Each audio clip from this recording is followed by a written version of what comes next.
Last time we looked at a Marvel Legend, we asked if the new Ultimate Cap was in fact the Ultimate Captain America action figure. Today we ask if this new Extremis Iron Man is the best Marvel Legends Iron Man yet. Stick around and find out. Welcome to 5 Points of Articulation, where I review action figures and then articulate 5 points to help you decide if you want to add that figure to your collection. The 5 points I discuss are packaging, presentation, posability, playability, and price. I'm Jason, and if you enjoy my content, please like, share, subscribe, do all the YouTube rigmarole.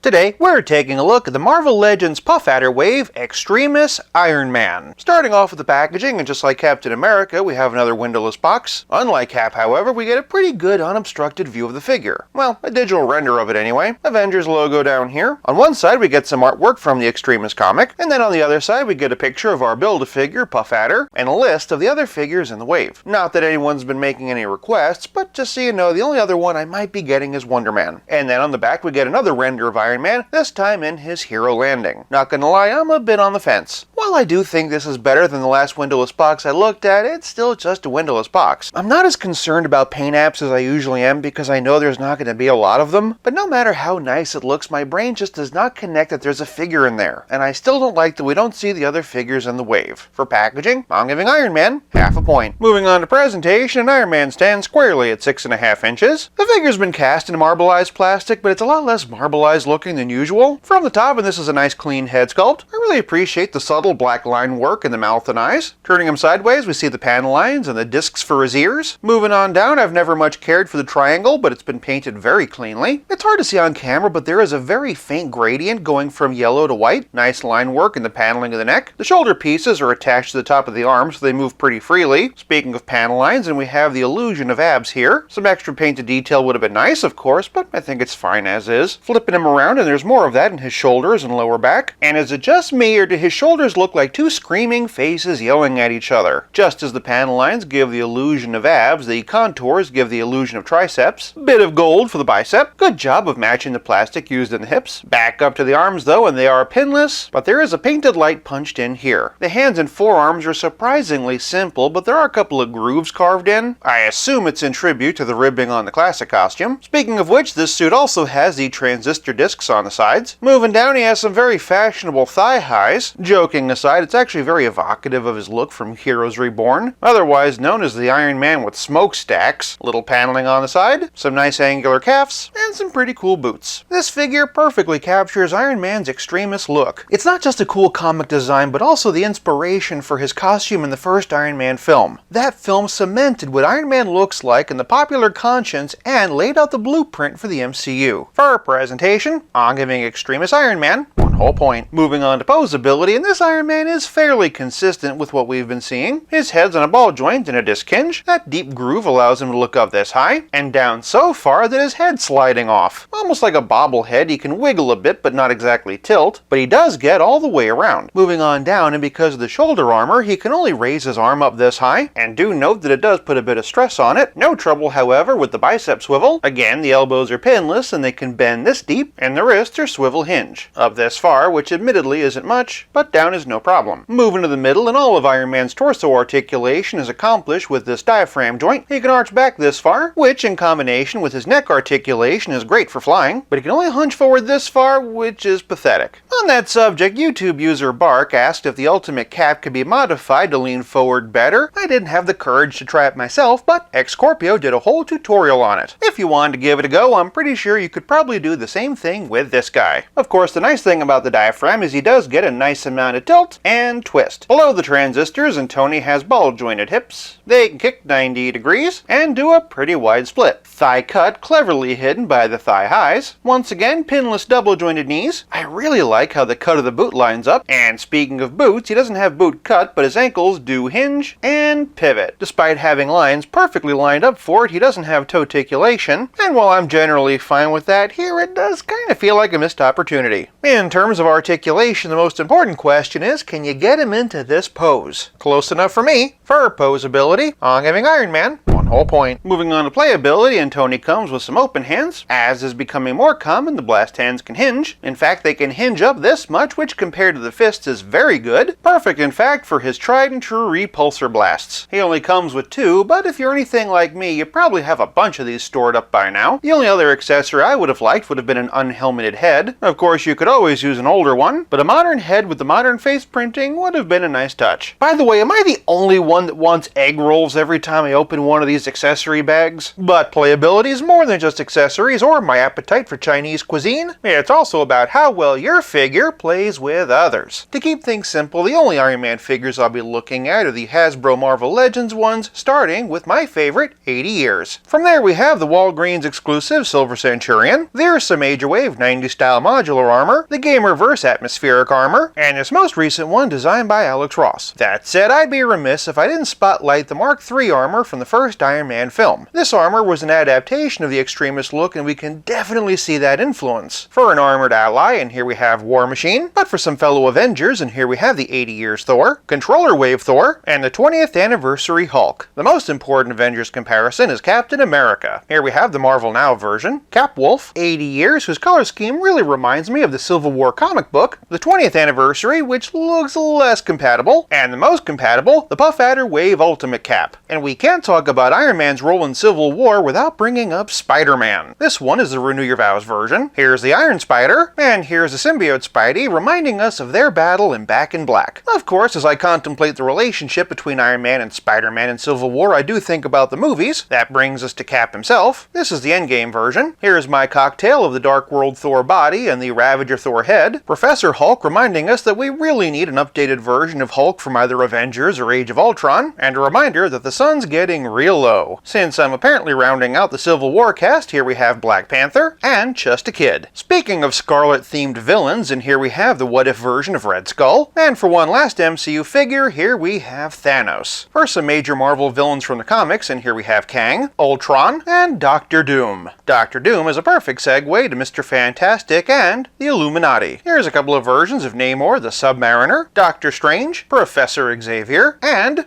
Whatmouth. For the character Iron Man is most often compared to from the Distinguished Competition, and here we have a few versions of Batman. This one's the DC Superheroes S3 sculpt by Mattel, DC Universe Classics also by Mattel, the DC Designer Series Greg Capullo version, which skews a bit too large, and DC Icons. Given the extra bulk the armor would add, I think this one might be perfect. For a relative scale comparison, here he is with Pizza Spidey and the Spectacular Spider-Man, and as always, here's Extremis Iron Man with Stealth Iron Man. While this Iron Man doesn't have all the accessories I want, he does at least have all the ones I've come to expect. But it all comes down to the different shelves you can display him in. For playability, I'm giving Iron Man one whole point. This leaves us with nothing left to discuss but the price. This figure fills a very important hole in my collection, but I do struggle to say the $25 is worth it. Granted, he's an all-new sculpt with limited reuse potential, but as good as this Iron Man is, and he's really good, for price, I'm only giving him half a point for a grand total of 4 out of 5. So yeah, that'll be 1 pint of wonton soup, 1 pint of chicken lo mein, and don't forget the egg rolls. Hold on, oh, man. If you like this video, check out one of these. Thank you so much for watching. I'll be back again real soon, but until then, play nice and have fun.